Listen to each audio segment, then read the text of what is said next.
Hi, this is Dr. Linda Davis, and today I want to work on the student budget table and pie graphs that are going to go with that. And let me start off in cell B3, and let me change my view. Let's bring it up to 150, just so it shows up better for the video. And in B3, let's have a title called Your Student Budget. And in the next row, we're going to do an annual cost projection. We're going to use some percentage increase formulas and percent of total formula along with some sum functions.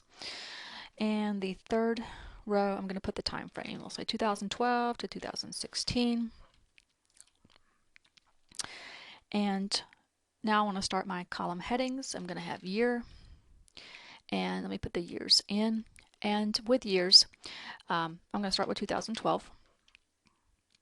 And I'm going to actually go back and put a little apostrophe there because I'm not going to calculate on these years, and I want Excel to see these more as text. So I can put in 2012, 2013, and just a little quick tip here. Oh, and let me get my apostrophe in there first so it'll hug the left side of the cell. I'm going to highlight these two cells and show Excel what the pattern is, and so that I can go to the bottom corner of these two highlighted cells and get the skinny plus symbol on the bottom corner and drag the rest of the years all the way down to 2016 and let go. And obviously that works for doing months or every 5 years, every 2 years. Just show Excel what the pattern is and it will replicate it. Now, the second column, I'm going to have tuition. And I have a beginning amount there of 21,000, which we will format that for currency a little bit later. So these are just some given values in the problem. And we have books, a column for that, for 1,050 for this year. And we have the next cost is housing and meals. Kind of lumped that together. And that is going to start off with 8,500 for this year. Now I will stack that column heading, and then I'm going to have a total here and a column for that, and a column also for percent of total. Alright, to make this look better, let me go ahead and stack housing and meals. So I'm going to click on the housing and meals cell, and I'm going to right click, go down to format cells, and I want to click on the alignment tab, go down to text control, and check mark wrap text. So if you can remind yourself that wrap and stack, which is what we're doing here, say OK, and you can see how it stacks housing over the top of meals. Makes it fit much nicer on the screen. Now we want to we can just do a simple sum function here to add up these three values for 2012. So I'll put in my equal sign, sum, and the range of cells I want it to add, of course, is C7 through E7. So C7 colon E7 will take care of that. And when you think you've got that calculation correct, hit enter. It will calculate it for you. That's the value you should get. And let's also go down and work on our tuition amounts. Since we obviously can't accurately predict the future, we can get an idea. In the problem, it reads that tuition costs for this year are 21,000 and will show a percentage increase of 5.5% per year. So we need to use the percentage increase formula for this one. So let's try that one out. Now, percentage increase, you're going to start with equals and then click or put in the previous given information, which was C7. Okay, because it's percentage increase, you're going to add your plus sign here and then parenthesis, repeat that cell name again of C7 and times that by the percent mentioned, which was 5.5%, and end of parentheses. That is your formula for percentage increase. Obviously there are other ways algebraically to write this, but this seems to work for most of my students.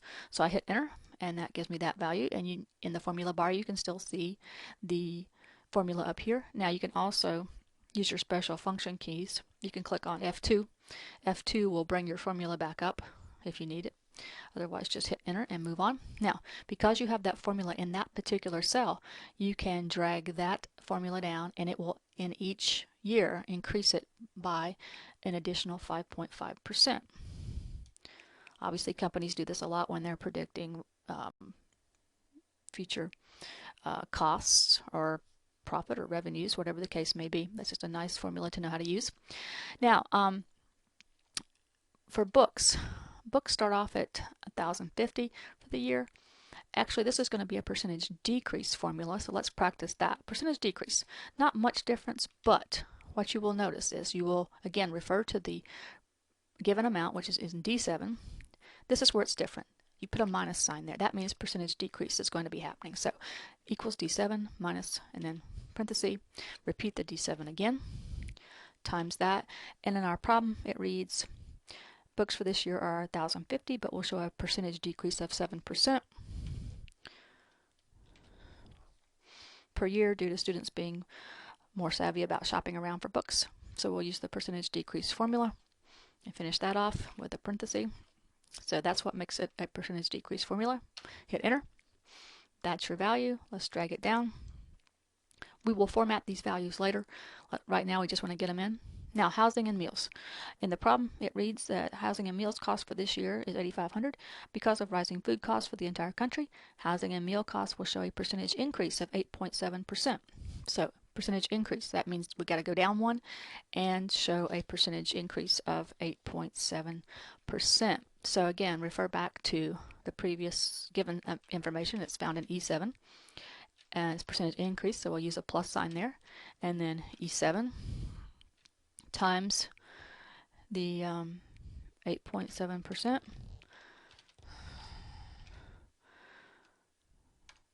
Hit enter to lock that in. If you need to see that again, there it is. Hit enter to activate, and of course I'm going to drag just that formula down for the other remaining years. And now that we have the three main costs in for those years, we can now work on our totals. We did a sum function up here, and all we need to do is drag that down so it will add up the other years for us. Okay, and we also, in the problem, it asks for a total at the bottom, so we'll do a total here that will add up all the tuition amounts for those 5 years. So we'll do a sum function here because we just want to total it. Anytime you hear them say total this, obviously you're going to sum it up. So I can just also drag down once I get into the range part, equals sum, parentheses C7 to C11, finish out with parentheses, hit enter. Gives you the value. Again, I can drag this across and actually arrive at a grand total here in F12, which is all the totals all added together to give me 172,334.40. Now, the next part, a new calculation, a percent of total. What percent does 2012 make up as far as all the years combined make up? Okay, so let's do that. What part of the pie does 2012 make it up for? So we'll say equals percent of total. Well, that's the part over the whole. And in our particular case with this particular table, you can think of it as the total over the grand total. So what do I mean by that? Well, I mean the total for the year. In this case, the year 2012, that total was 30,550. The grand total, you'll see, is down here, 172,334. So that's the grand total, which is found in cell F12. So total over the grand total, like I said. So the total is F7, so I'll put that in. Obviously start with equals F7. Now, divided by, because obviously F7 over F12 is division, so equals F7 divided by F12. Now, I will caution you here. This formula will work for this first row for 2012. However, when you go to drag it down, you'll get an error message, and let me show you that. So if I hit enter, obviously it's not in percentage form, but let me show you how it's right for this cell. If I drag it down, you get error messages. That particular error message means you cannot divide by 0, and we all know that, but Excel is trying to let you know that you forgot to do something when you initially created your formula up here. So why does it work for the first one and not the rest of these? Well, there is a clue here. Let me show you what shows here in the second one where you have your first error message. It says equals F8 divided by F13. Okay, well F8 is right here. Yes, that's the cell I wanted it to include. Divided by F13. F13. Well, according to my table, F13 is out here beyond the table, which means there is no value in F13, and that's why it's telling me it can't divide by 0. So the question is, you didn't want it to move off of F12. You wanted it to always go back to F12 for every time it needed a denominator. Okay, so how do you make it sticky? How do you make it stick to F12 and not go beyond F12? It's going to happen all the way down through here. So let's fix this. Let me go back to the original equation. Let's show that. Equals F7 divided by F12. Obviously, it looks just fine. Now, to make it sticky, or to make it stick just on F12. Now, we obviously want F7 to change into F8, to F9, to F10, all the way down for each year. But we don't want F12 to move. We want it to stay exactly on F12. So we use this property or concept called absolute cell addressing. So what you're going to do is before the F, you're going to put a $sign in. And after the F, and before the 12, you're going to put a $sign in. That makes that particular cell absolute, which means it's not going to leave from that cell. So we started off that way. And then when I drag it down, it, in each case, has S12 as the denominator, which is what you want all the way through. And that's why that works and the other way does not.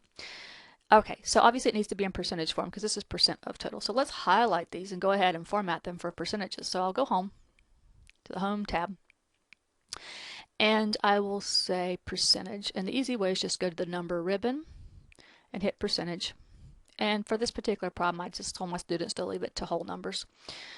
In this case, whole percentages, so that's fine. And notice it all should add up to 100% when you get obviously F12 divided by F12. Okay, now these other values need formatting as well.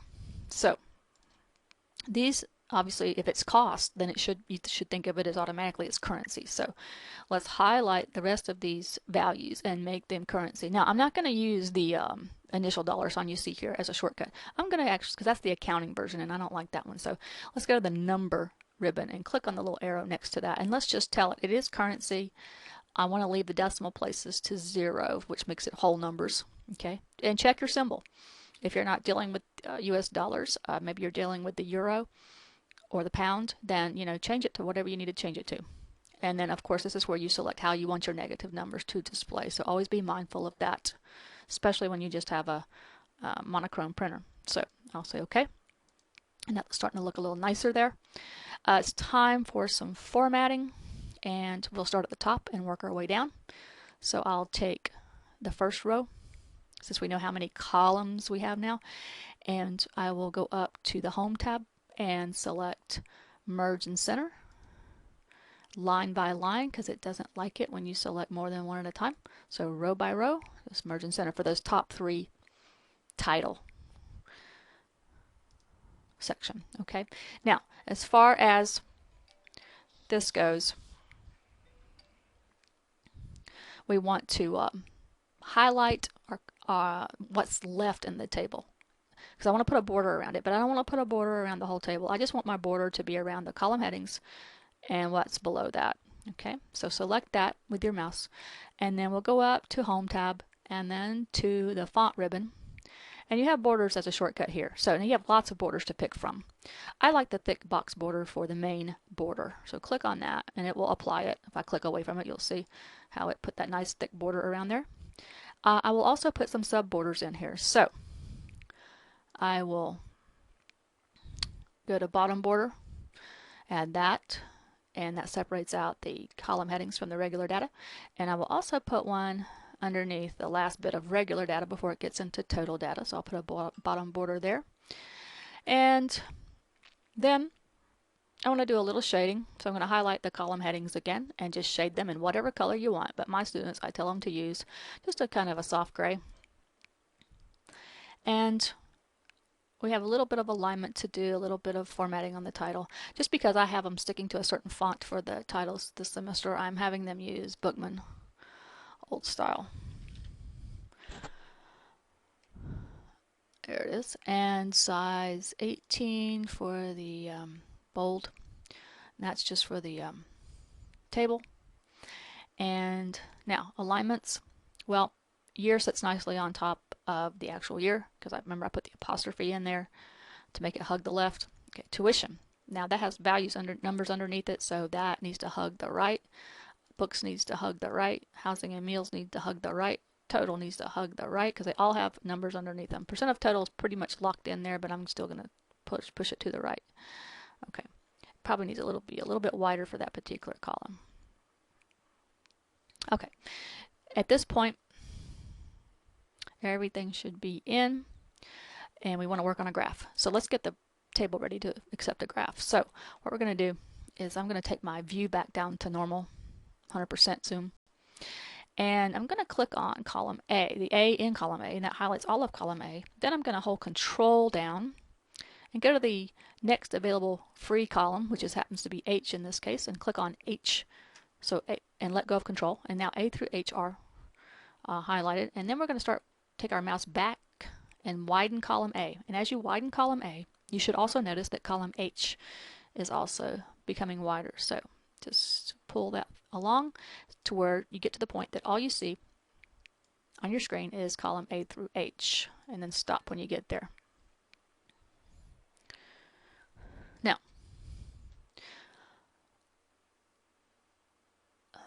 what do we want to do next? Well, I thought we'd do a couple of pie graphs based on this one. And you got to select the proper data first to make the graphs and charts work out okay. So what we want to do is, for this first one, just select the 5 years and then hold Control down because these data pieces do not physically touch. So, and then we'll go select the 5 percentage amounts. Okay. Now remember, do not get any totals in this. Do not get any column headings in this part. It's just the 5 years and the 5% of totals values. Okay. Now go to Insert, and you have charts here, and you want to pick pie. And you have many selections, but the 2D pie is fine, the first one there. And that automatically kicks out a pie chart for you. Now they all look pretty even, but it's because their values are so close together, but we'll just enhance it a little bit more. Now at this point I like to just scroll down to where all I see in the top left corner is the graph. Then I can resize the graph. Not too big, but long in there. Just resize till it fills most of the screen. Now, not very attractive at this point, but we'll fix that up. So Chart Tools is lit up now because you have your active on the chart. So go to Layout, couple things. Chart Title, let's put one on there. I like the one that's above the chart, so it pushes the chart down a little bit and gives you a nice text box. So we can call this Student Budget. And this, I'm just going to put the time frame for the second line. And then we'll format it. And I'll probably make everything in this chart Calibre like size 20 or something like that. And then I will manage this a little better. Let's make Student Budget Bookman.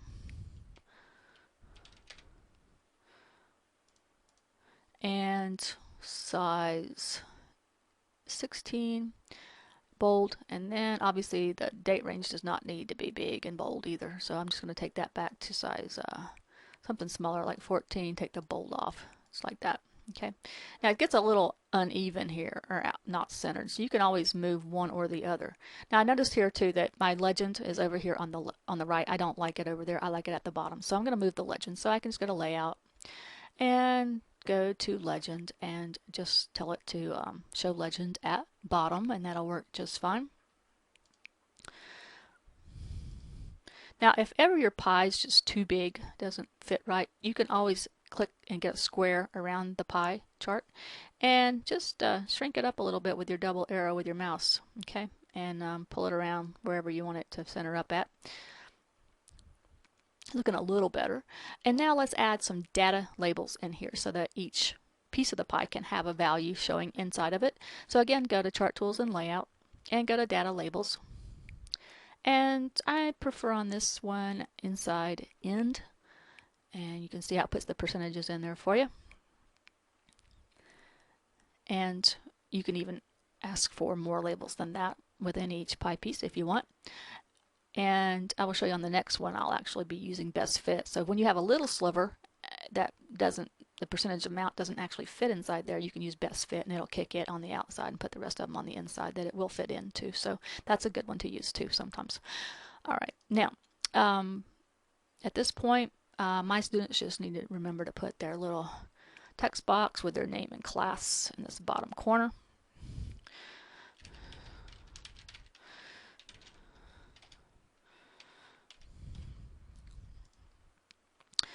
And that's one example of the pie chart. Now I was going to do a second pie chart based on the same problem, the same table.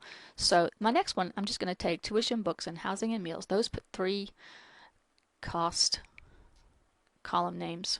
Okay, I'm going to hold control down and I'm going to highlight the 3 totals for those 3 total amounts for those 3 cost items. Okay, so I've got that, and then I can insert another pie,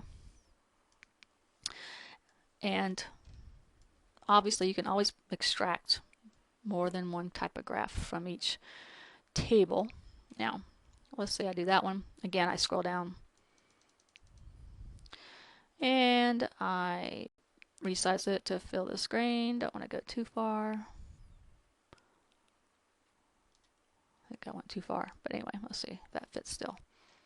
Close. Okay. Now again, I can make it size, let's say 20, and then change what I need to change. Legend, let's go to layout, take the legend down to the bottom because it kind of throws everything off until you do.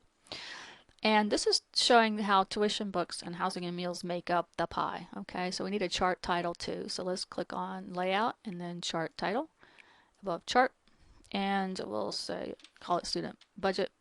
Oops, I don't think it went in. Let me get in there.